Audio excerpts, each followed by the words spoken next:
നമസ്കാരം. മലയാളി വാർത്തയിലേക്ക് സ്വാഗതം. ലൈംഗിക അതിക്രമ ആരോപണം ഉന്നയിച്ചുള്ള വീഡിയോ സമൂഹ മാധ്യമങ്ങളിൽ പ്രചരിപ്പിക്കപ്പെട്ടതിൽ മനം നൊന്ത കോഴിക്കോട് സ്വദേശി ദീപക് ജീവനൊടുക്കിയെന്ന കേസിൽ പ്രതി ഷിംജിത മുസ്തഫ ജയിലിൽ നിന്ന് ഇറങ്ങിയത് കഴിഞ്ഞ ദിവസം രാത്രിയിലാണ്.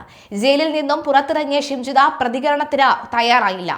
ഒന്നും പറയാനില്ലെന്നായിരുന്നു പ്രതികരണമെന്നാണ് മാധ്യമങ്ങളോട് ഷിംജിതയുടെ മറുപടി.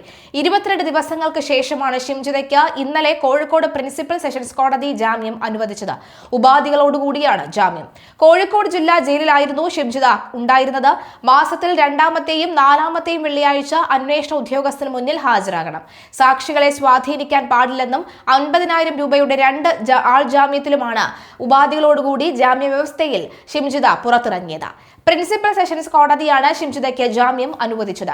ദീപകിന്റെ മരണത്തിൽ ആത്മഹത്യാ പ്രേരണാ കുറ്റം ചുമത്തിയാണ് ഷിംജിതയെ റിമാൻഡ് ചെയ്തത്.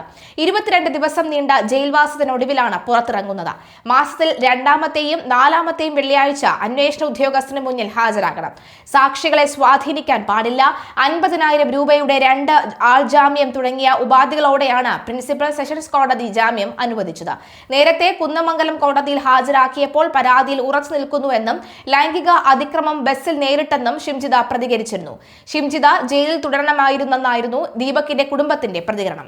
പയ്യന്നൂരിലെ സ്വകാര്യ ബസ്സിൽ വെച്ച് ലൈംഗിക അതിക്രമം നടത്തിയെന്ന് ആരോപിച്ചുള്ള വീഡിയോ സമൂഹ മാധ്യമങ്ങളിൽ പ്രചരിച്ചതിന് പിന്നാലെ കഴിഞ്ഞ ജനുവരി 17-നാണ് ദീപക് വീട്ടിൽ ജീവൻ ഒടുക്കിയത്. ഒളിവിൽ പോയ ഷിംജിതയെ 22-നാണ് പോലീസ് കസ്റ്റഡിയിൽ എടുത്തത്.